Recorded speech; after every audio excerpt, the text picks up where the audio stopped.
Anak adalah aset dan investasi dunia dan akhirat, bukan suatu beban.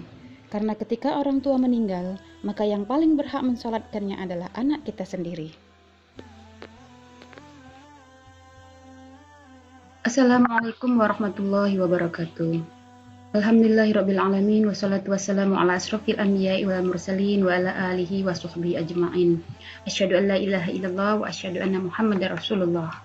Pertama-tama dan paling utama, marilah kita henti-hentinya mengucapkan syukur kehadirat Allah Subhanahu wa taala karena kita masih diberikannya kenikmatan sehat sehingga kita dapat membahas tentang mata kuliah studi naskah bahasa Arab.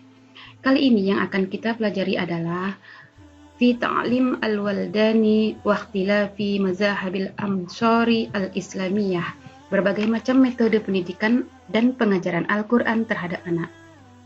Mata kuliah ini diasuh atau diampu atau dibimbing oleh yang terhormat Ibu Ustazah Dr. Hajah Kristina Imron LC MPDI. Kepadanya saya ucapkan terima kasih.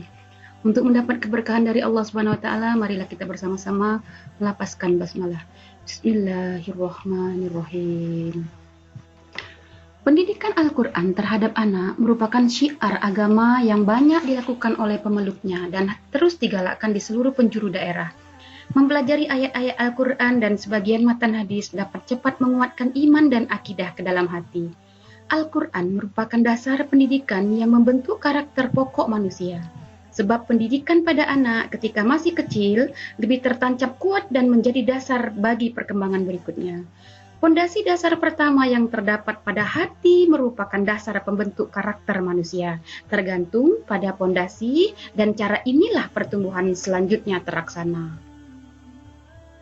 Karya besar yang telah dituangkan Ibnu Khaldun ke dalam bukunya pada pasal 40 yaitu tentang fi ta'lim al-waldani wa ikhtilafi madzahabi al-masari al-islamiyah, yaitu pendidikan dan pengajaran Al-Quran pada anak. Terjadi di 3 tempat, Ahlul Maghribi, Ahlul Andalusia, dan Ahlul Afrikiyah. Yang pertama untuk penduduk Maghrib, yang kedua untuk penduduk Andalusia, dan yang ketiga untuk penduduk Afrika. Karya besar Ibnu Khaldun pada pasal ke-40 ini membahas masalah penduduk Maghrib. Spesifikasinya adalah sebagai berikut. Yang pertama, ta'lim al-Qur'ani faqat, mengajarkan Al-Quran saja kepada anak. Yang kedua, al-madrasati birrusm, mengajarkan menulis. Yang ketiga, wa masailihi wa ikhtilafi hamlatil Qur'ani fih, mengajarkan permasalahan-permasalahan yang berkaitan dengan Al-Quran.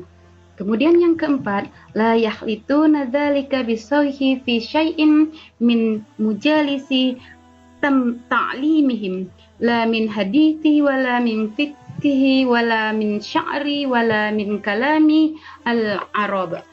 Tidak mencampur adukan dengan pelajaran lain seperti hadis, syiar, maupun ilmu tata bahasa. Untuk penduduk Maghrib di sini, mereka lebih mengutamakan mengajar Al-Quran kepada anak-anaknya. Nah, pada kesempatan ini, orang-orang Maghribi tidak mempermasalahkan ilmu-ilmu selain Al-Quran. Jadi mereka tidak mencampur adukan dengan pelajaran-pelajaran lain seperti hadis, syiar, maupun ilmu tata bahasa Arab. Lebih fokus kepada pelajaran Al-Quran, misalnya menghafal Al-Quran. Kemudian yang kedua, untuk penduduk Andalusia, spesifikasinya adalah sebagai berikut. Yang pertama, ta'limu al-Qur'ani wal kitabi min haitsu huwa, mengajarkan Al-Quran dan kitab pada apa adanya. Kemudian yang kedua, Al-Qur'ani aslu dzalika wa ashuwa manba'ud-din wal ulum. Al-Quran adalah dasar dan sumber keilmuan, tapi juga sumber agama dan berbagai macam ilmu. Yang ketiga adalah Al-Qur'anu asla fi ta'lim, Al-Quran sebagai dasar dalam pendidikan dan pengajaran. Kemudian yang keempat, riwayat As'ari fil al-Gharib wal tarasili wal akhadahum biqawinin al-arabiyah wal hibzuha wa tajwidu al-khati wal kitab.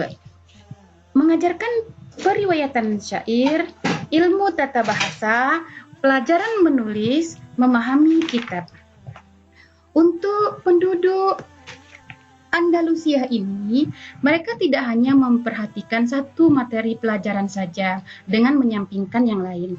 Semuanya diperhatikan sampai anak tersebut mencapai usia balik hingga dewasa dan menguasai sebagian ilmu Arab dan syair, pandai menulis, dan menguasai kitab serta cabang-cabang ilmu yang lain. Andai ia mempunyai kesempatan untuk mempelajarinya. Mereka berhenti karena sudah tidak ada yang mengajarkan kepada mereka lagi. Karenanya mereka hanya mendapatkan pendidikan yang pertama ini saja. Ini sudah cukup bagi orang yang diberikan petunjuk oleh Allah Subhanahu wa taala dan sebagai persiapan ketika ia mempunyai seorang guru nanti.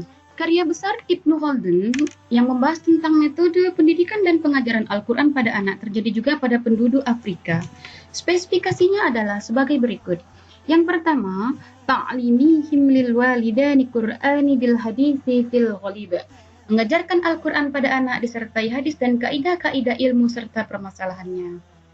Kemudian yang kedua, wa madrasati qawaninal ulumi wa talqina ba'da masailiha. Perhatian mereka terhadap Al-Quran termasuk mempelajari perbedaan bacaan-bacaannya lebih besar jika dibandingkan dengan ilmu-ilmu yang lain. Kemudian yang ketiga, wa anayatihim bil khata. Perhatian mereka tercurah lebih besar pada ilmu menulis. Kemudian yang keempat, ta'limihil Qur'ani aqrabu ila tariqati ahlil Andalusia. Metode mereka dalam mengajarkan Al-Quran lebih dekat dengan metode penduduk Andalusia. Nah, penduduk Afrika ini mengajarkan Al-Quran pada anak disertai dengan hadis-hadis atau kaidah ilmu serta permasalahannya. Anak-anak perhatian mereka lebih besar terhadap Al-Quran dibandingkan ilmu-ilmu yang lain. Demikian juga dengan ilmu menulis. Apa contohnya? Contohnya seperti ilmu kaligrafi. Nah, sehingga ilmu Khaldun memberi gambaran kepada kita bahwa metode orang-orang atau penduduk Afrika lebih dekat dengan metode dari penduduk Andalusia. Demikianlah tadi pembahasan kita masalah karya besar dari Ibnu Khaldun pasal 40 tentang metode pendidikan dan pengajaran Al-Quran pada anak di penduduk Maghrib, penduduk Andalusia, dan penduduk Afrika. Kesimpulannya adalah bahwa persamaan dari ketiga penduduk ini adalah sama-sama mengajarkan Al-Quran kepada anak-anak mereka. Di mana letak perbedaannya? Kalau di penduduk Maghrib atau dikenal dengan bangsa Maroko mengajarkan Al-Quran tanpa mencampurkan dengan ilmu-ilmu yang lain. Pada penduduk Andalusia atau dikenal dengan bangsa Spanyol, selain mengajarkan Al-Quran, ditambah dengan periwayatan syair, ilmu tata bahasa, pelajaran menulis dan memahami kitab-kitab. Pada penduduk Afrika, selain dengan mempelajari Al-Quran, disertai juga dengan hadis dan kaidah-kaidah ilmu, serta permasalahannya, dan ilmu menulis. Akhirnya, terima kasih yang sebesar-besarnya atas perhatiannya. Apabila ada kata-kata yang salah, saya mohon maaf. Dan hanya kepada Allah saya mohon ampun. Marilah kita tutup bersama-sama pelajaran kita hari ini dengan melafazkan hamdalah. Alhamdulillahirabbil alamin. Wabillahi taufiq wal hidayah. Wassalamualaikum warahmatullahi wabarakatuh.